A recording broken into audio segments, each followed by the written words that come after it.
purpose, routine, the mind, and ego. Welcome back, Billionaireette. My name is Vanessa Black, and so grateful that you ran into this video here today. We are diving into the book Think Like a Monk by Jay Shetty, and it's been phenomenal. Part 1, I did a recap video, so go check it out if you haven't yet here on YouTube. Okay, it's about letting go. Part 2 is about grow, and in part 2, Jay Shetty dives into 4 different aspects: purpose, routine, the mind, and ego. Purpose. He speaks about dharma. What is dharma? And if you have a piece of paper, write this down. It is your passions plus your skills plus usefulness equals dharma. So what are you passionate about? Make a list of things that you are passionate about.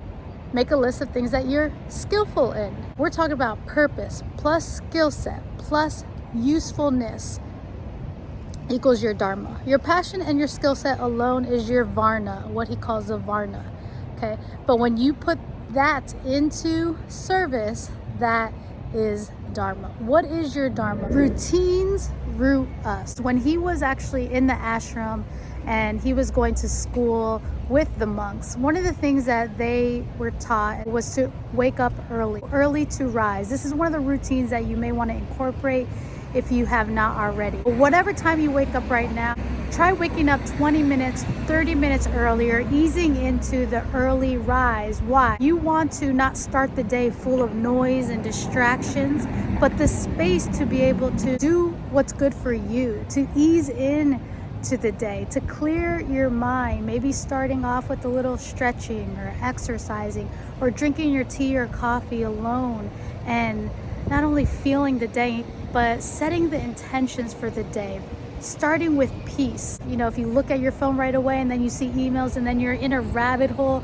and then it's not the best way to start the day, because one comment, one maybe bad email, and you're like, it just starts your day in the wrong way. So this will allow you to root yourself with that foundation where your rest of your day goes amazing. Not meaning you have to wake up at 4 a.m. or 5 a.m. That's not the point of this exercise. It's not the point to rise early. The intention is to start your day off with space for yourself and the right energy. You can get your emotions right, and it'll trickle on for the rest of the day.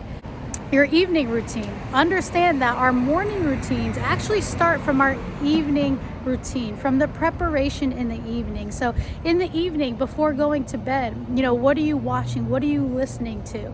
Okay, are you writing down maybe your goals? Write down 3 things that you want to accomplish in the next day. Even visualize your next day. How is that day gonna go in detail?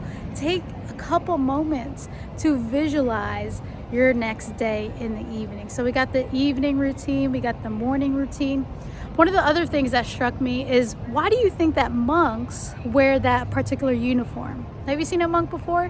Why do they have that uniform? Well, one of the reasons why is so they don't have to make that additional decision. It allows the focus to be on that specific day and the intention for the rest of your day. It's one less decision, one less frustration, one less thing that's going to occupy your mind that you can remove. So that could be something that you want to begin to implement as well. One of the other things that he discussed, discipline of having a routine roots us. It's a beautiful thing. But in that routine, you don't want to just go with emotions. You don't want to become a machine because you're doing everything and it's getting boring. So within your same routine that you do, whether it's the same path you walk or the same route you take to work in a car, or if you're, exercising, same activities you're doing every single day, it's awesome. But do this the next time. Do this the entire week. Is find something new in that routine. If you're walking, one of the things they did in monk school is that they were taught to come back with a new stone that you find. And the intention when they went to go on the hour walk, they were now opening their mind to seeing what's around them, to being present. This is a practice to stay in the present. See new things. Keep your eyes fresh, even though it might be the same walk It might be the same activity you're doing every single day. It might be the same food you're eating or the work. You can do things in a different way. You can freshen it up. You can make it exciting. This is so helpful in your relationships. Like I do this all the time with Isabel. I want to see something new every day. I want it to be like this is the first day we've ever met. What am I seeing different? What am I appreciating? Am I seeing with new eyes, or am I just taking things for granted? It's my eyes that change the situation. It's my perspective. It's what am I looking at?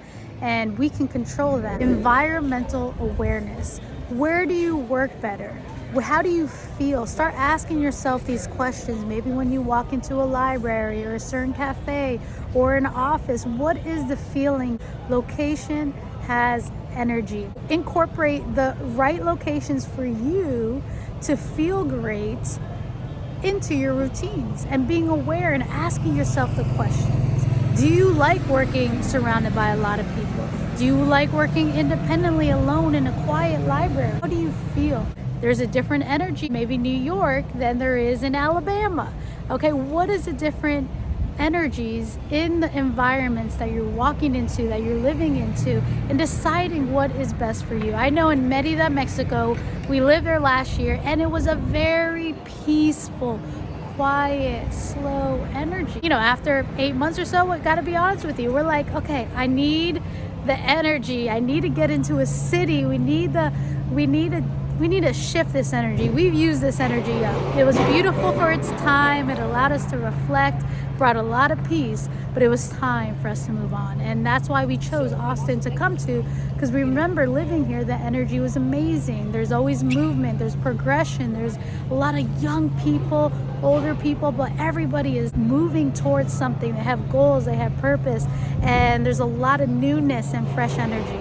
So take inventory of the energy in the places that you go to or that you choose or decide to move to, because that is all a part of implementing into your routine that is all going to benefit your dharma. We live in a fast-paced world where a lot of people are multitasking, doing tons of things at the same time. Put your full presence in. Practice single tasking, doing one thing and putting your focus and your energy. There's so much research that you're going to get so much more done. You're going to create even greater results if you just take one thing, put everything into it in single task, and then go on to the next thing. And so let me know if you're a multitasker. Okay, I am not a multitasker. I've definitely practiced single tasking. When I'm doing something and someone tries to get my attention, or Isabel's like, dude, I'm like, okay, let me focus on this first, and then we're moving to the next thing.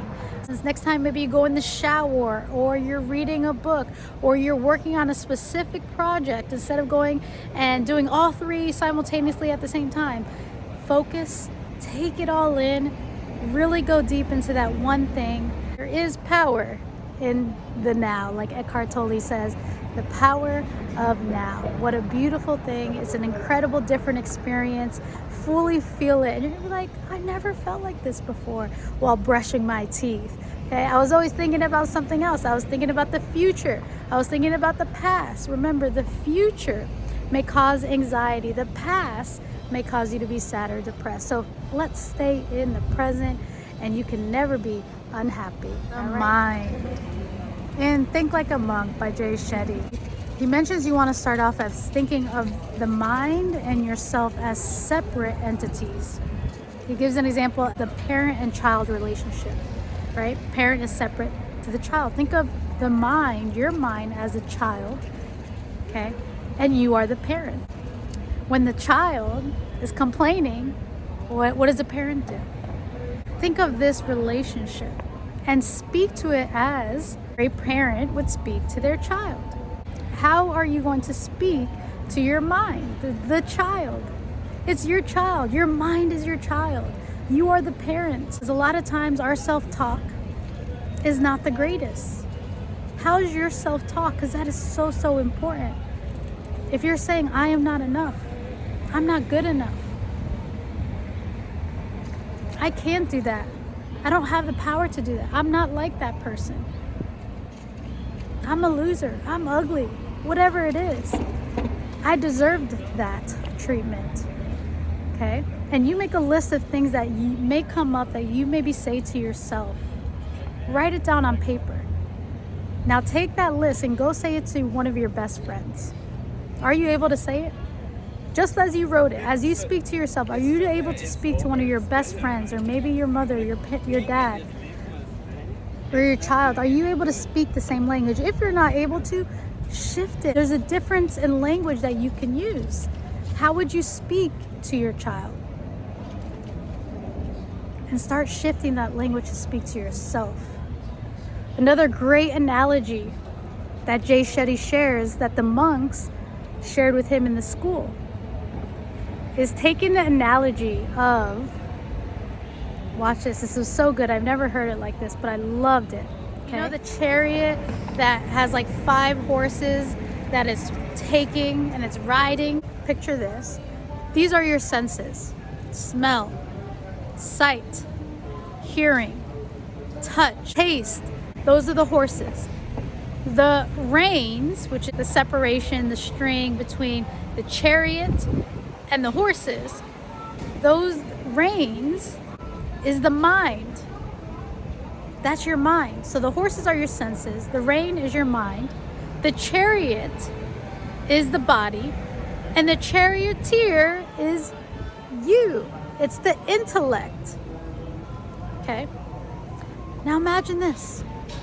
Our 5 senses dictate our thoughts, our feelings, our emotions, what we're hearing on a daily basis, what we're seeing, what we're tasting. All of those 5 senses dictate a thought in the mind. And the intellect, which is you, the charioteer that's driving the senses, needs to wake up, needs to be aware that now I can control what happens next. A lot of people in the world, we're living just off the 5 senses, taking away the intellect, thinking that we're not able to control what we accept, what we believe in, what we choose to let go. And therefore, the 5 senses are running our entire life. That's controlling our mind. It's controlling our body. It's the horses are riding without the charioteer driving, the intellect. It's going to be controlling the direction of where the horses are going, where the chariot is going. It's just going to wander wherever it wants to wander. The charioteer, you, the intellect, is now aware. Now it could drive it towards that specific goal. It could make it go to the right, to the left, stop. So the intellect is so important. Now that you're aware, that's how this whole mind thing works. That's how you're going to master and train your mind. You're not just allowing the horses, the senses, to just dictate wherever you go. That's what he calls is the monkey mind. No, you want to build and create your monk mind, not the monkey mind. That's the monkey mind. It's just going wherever. Wherever the horses want to go that day, it's going, because there's no intellect. Okay? The intellect is a charioteer. It's driving towards the goal. It's going to make the right when it needs to make the right. It's going to make the left when it needs to make the left. It's going to stop and pause when it needs to pause. That is the intellect. And the body is going to follow. And the reins are going to follow. And the horses are going to follow. Now you can choose to put yourself in the right environment. So these 5 senses are all in alignment towards where you want to go. And the last part is ego. E-G-O, which Wayne Dyer says edging God out. So Jay Shetty in Think Like a Monk, he compares your ego and he shares the differences between the ego and a high self-esteem, high confidence that's healthy. And one of the main things was when we're thinking of ego, we're so basing things on the external, proving things wrong. It's an incredible book, Think Like a Monk by Jay Shetty. If you haven't gotten it, get it, or make sure to follow along with our videos that we have here. We'll see you soon. Have a beautiful rest of here, impacting lives every single day. Beautiful souls to achieve personal freedom and financial freedom in their lives. And one of the ways that we do that is through reading books, through growing every single day, developing our minds, our bodies, and our souls. So congratulations for being here. Let's grow.